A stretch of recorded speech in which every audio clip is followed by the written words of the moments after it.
อยากถามพี่ๆคนไทยว่ารถเมล์ที่แบบว่ามีแอร์เพิ่นเอาตามระยะทางบ่เนาะเพราะว่าเฮานั่งมาจากBig C ลาดพร้าวมาเดอะมอลล์บางกะปินี่คนละ15 บาทเนาะถ้ารถบ่มีแอร์นี่ก็คือคนละ8 บาทพี่น้องเนาะแต่คุ้มได้พี่น้องขึ้นมานี่แอร์เย็นๆพี่น้องสำรถไฟฟ้าBTS เลยพี่น้องเข้ามานี่เย็นขนาดเลยนานๆแบบว่าจะได้มานั่งรถเมล์ที่มีแอร์หันนะมาฮอดเดอะมอลล์แล้วเฮาก็นี่พี่น้อง ซื้อกินไอติมแป๊บหนึ่งพี่น้องของหมักเมียอะไรแหละเนาะมาแต่ละเทื่อนี่ขาดบ่ได้พี่น้องต้องชวนกินไอติมตลอดเลยสบายดีสวัสดีครับผมมื้อนี้เฮาอยู่ที่หน้าบิ๊กซีลาดพร้าวพี่น้องรายงานโตวเป็นที่เรียบร้อยแล้วก็สิไปเดอะมอลล์บางกะปิตอนนี้รอรถเมล์อยู่พี่น้องช่วงเย็นๆรถติดเด้แถวนี้พี่น้องเอ้ยรถเมล์มาแล้วนี่รถเมล์ที่มีแอร์พี่น้องขึ้นมาเย็นๆเมียเพิ่นว่าเอ้ารถคันนี้ขึ้นมาคือเย็นแฮงแต่เหมือนรถไฟฟ้าแบบว่า BTS เลยเพิ่นน่ะเนาะ คือแบบว่ารถมีแอร์พี่น้องเนาะมันก็เย็นอยู่แล้วนะแต่บ่ฮู้ว่าคันนี้อาจจะแบบแอร์ใหม่บ่อันนี้เฮาก็บ่ฮู้เนาะแต่รู้สึกว่าขึ้นมานี่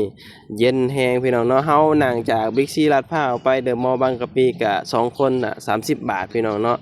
บ่ฮู้ว่ารถเมล์ไฟฟ้านี่เพิ่นเอาตามระยะทางบ่เนาะอยากถามพี่ๆคนไทยว่าน่าจะเอาตามระยะทางเพราะว่ารถเมล์ที่แบบธรรมดานี่คือแบบว่าสุดสาย8 บาทจังซี่นะอันนี้น่าจะเอาแบบว่าตามระยะทางที่เฮาเดินทางเพราะว่า มาจากบิ๊กซีลาดพร้าวมาเดอะมอลล์บางกะปินี่ก็ไกลพอสมควรอยู่ได้บ่ได้นั่งรถเมล์นี่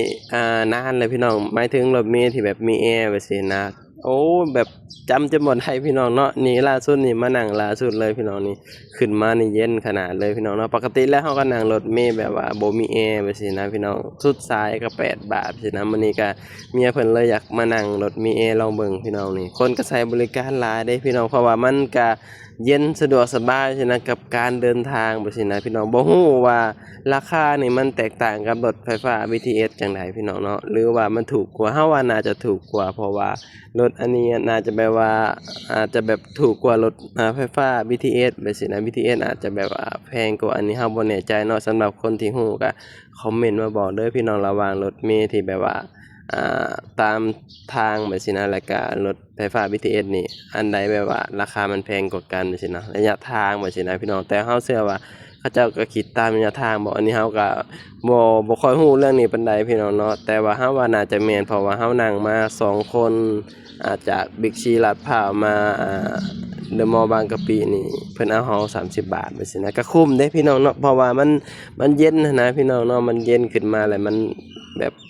คือมันสะดวกสบายแบบมันเย็นแฮงพี่น้องเนาะตอนนี้เฮาก็เดินทางมาฮอดเดอะมอลล์บางกะปิแล้วพี่น้องนี่คนในเดอะมอลล์บางกะปินี่หลายๆพี่น้องโดยเฉพาะช่วงเย็นๆจังซี่นี่คนหลายขนาดเนาะไปบัดนี้ก่อนสิไปเลาะเฮาก็สิไปเติมพลังก่อนพี่น้องเพราะว่ามา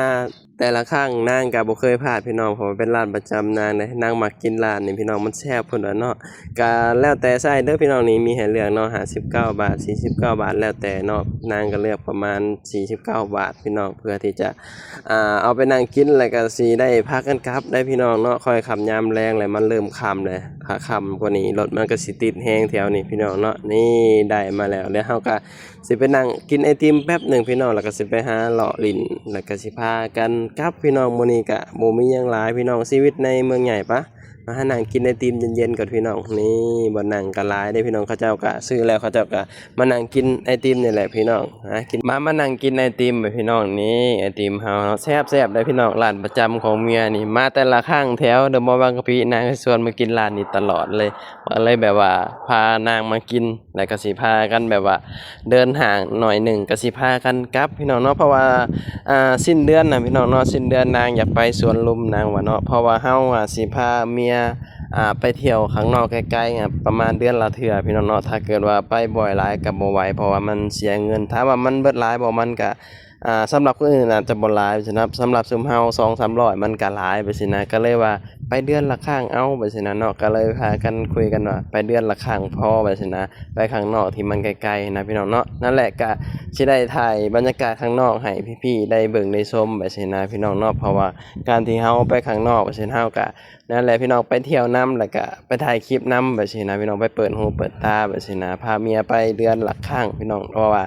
นางอยากไปแบบนี้นะพี่ พี่น้องแต่ว่าเฮาคุยกันว่าสิไปเดือนละครั้งพอแบบสินะเพราะว่าไปบ่อยก็บ่ไหวพี่น้องเนาะเพราะว่ามันเสียเงินแบบสินะเพราะว่าเฮาก็หยุดทุกอาทิตย์นั่นแหละแต่ว่าเฮาก็สิได้ไปทุกอาทิตย์เฮาก็สิถ้าเกิดเราไปข้างนอกเฮาสิมาใกล้ๆนี่แหละพี่น้องเดอะมอลล์บางกะปิค่ารถประมาณ8 บาทแบบสินะแต่ว่าไปสวนลุมก็มีรถมีคือกันพี่น้องเนาะแต่ว่ามันก็สิใช้เวลาได้เพราะว่าการที่เฮาเดินทางไกลแบบสินะพี่น้องประมาณนั้นเนาะ หลังจากที่เฮากินไอติมแล้วเฮาก็สิพานางมาเลาะแป๊บหนึ่งพี่น้องแล้วก็สิพากันกลับบัดนี้เนาะเพราะว่ามันค่อยค่ำยามแลงแล้วพี่น้องเนาะเย็นๆแล้วแบบซี้นะเพราะว่ากลับค่ำหลายมันก็รอรถนานได้เพราะว่ารถเมล์ที่จะเข้าไปในซอยเฮามันมีอยู่สายเดียว156นั่นแหละพี่น้องบางทีแบบเคยรอแบบว่าเกือบเป็นชั่วโมงใช่กว่าสิมาแบบซี้นะพี่น้องน่าจะแบบเป็นสายที่ยาวแฮงพี่น้องก็เลยแบบรอนานหั่นน่ะถ้านั่งรถสายอื่นไปก็ได้พี่น้องไปลงอยู่หน้าปากซอยแล้วก็ต่อวินมอไซค์เข้าไปก็ได้เนาะแต่ว่ามันก็สิเสียเงินอีกได้ถ้าว่านั่งสายเดียวมันก็ยาวเลย8 บาทบ่เป็นหยังเนาะแบบว่าถึงสินานก็รอได้แหละพี่น้องเนาะมันก็ช่วยให้เฮาแบบประหยัดเงินไปอีกนะเนาะนั่นแหละพี่น้องแถวนี้เฮาก็อยู่ใกล้ไปสินะถ้าเกิดว่าเฮาหยุดแล้วเฮาบ่ได้ไปเที่ยวข้างใดเฮาก็มานี่แหละเดอะมอลล์บางกะปิมื้อนี้ก็คือแบบเฮามารายงานตัวเฮาก็เลยแวะมาลิ้นเลยพี่น้องแวะมาเดอะมอลล์บางกะปิเย็นๆเลยพี่น้องถ้าผู้ใดอยู่ใกล้แถวนี้ก็คักแล้วว่าเนาะแบบวันหยุดวันหยังก็มาหานั่งลิ้นไปสินะตากแอร์เย็นๆสบายๆไปสินะพี่น้องในห้างเนาะห้างเดอะมอลล์บางกะปินี่บอกเลยว่าใหญ่แฮงพี่น้องหลายชั้นแฮงเนาะชั้นข้างบนก็แบบโอ้แบบใหญ่แฮงอะนะมาเลาะแบบบ่เคยแบบว่าเลาะอ้อมจักเทื่อดอกพี่น้องเนาะบ่เคยเลาะครบจักเทื่อไปสินะเพราะว่ามันใหญ่แฮงเพราะมีข้างบนก็มีแบบสวนสนุกอีหยังก็มีแบบเคยขึ้นไปเบิ่งอยู่พี่น้องเนาะก็เป็นห้างที่ใหญ่แฮงแล้วก็คนก็หลายเด้พี่น้องคนมาเลาะเบิ่งนั่นเบิ่งนี่อยู่ห้างไปสินะบางคนก็มาหานั่งเล่นทำงานในห้างในหยังแบบชีวิตในเมืองใหญ่ก็สิประมาณนี้แหละพี่น้องมันก็บ่มีหยังหลายเนาะเดอะมอลล์ก็ถือว่าเป็นคำตอบหลายๆคนที่แบบว่าอยากมาพักผ่อนเย็นๆสบายๆอยู่ในห้างเดอะมอลล์บางกะปิพี่น้องปะตอนนี้เฮาก็สิได้เลาะออกก่อนพี่น้องเนาะมื้อนี้ก็บ่มีหยังหลายหยุดไปก็เบิดเวลาแล้วพี่น้องเนาะเพราะว่าหยุดไปมื้อหนึ่งมันก็แป๊บเดียวได้พี่น้องวันเวลามันก็ผ่านไปไวๆโดยเฉพาะวันหยุดเฮาว่าซี่นะวันหยุดแป๊บเดียวนี่เบิดเลยพี่น้อง ยังบ่ทันเฮ็ดหยังซ้ำมื้อนี้ก็มารายงานตัวกับป้าไป2-3 ชั่วโมงแล้วแบบซี่นะก็เบิดปะบ้านนี้สิพากันออกพี่น้องไปรอรถเมล์ก่อนเนาะบ่ฮู้ว่ามื้อนี้รถเมล์สิแบบรอนานบ่นะปกติแล้วก็รอแต่ละครั้งนี่แบบนานเด้พี่น้องบางทีเป็นครึ่งชั่วโมงบางทีก็เกือบชั่วโมงก็มีแต่ว่าเฮาก็รอได้เพราะว่ามันสิช่วยเฮาประหยัดเงินไปได้หลายไปสินะพี่น้องปะไปนั่งรอรถเมล์ก่อนพี่น้องปู๊นอยู่หน้าเดอะมอลล์อยู่หน้าห้างพู้นแหละพี่น้องเนาะช่วงยามแลงนี่ช่วงเย็นๆนี่คนหลายๆเนาะในเดอะมอลล์บางกะปิแบบสินะ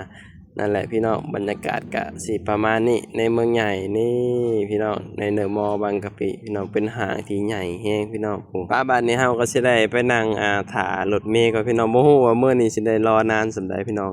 เบิ่งนำกันว่าสิได้รอนานส่ำใดแล้วแต่มื้อเนาะแล้วแต่วันแบบสินะก็อยู่ป้ายรถเมล์ก็สิมีบอกว่ารถเมล์มาฮอดไสแหละพี่น้องนี่ป้ายอยู่ข้างหน้าพู้นพี่น้องนี่เฮาก็สิได้ฮู้ว่าเฮาสิรอประมาณใดว่าซี้เนาะคลิปนี้ก็บ่มีหยังหลายเฮาก็สิได้พากันกลับแล้วเด้อบัดนี้พี่น้องเอาไว้พอกันคลิปหน้าเนาะคลิปนี้ก็ไปแล้วขอบคุณหลายๆเด้อที่เข้ามาติดตามรับชมครับห้องแล้วบัดนี้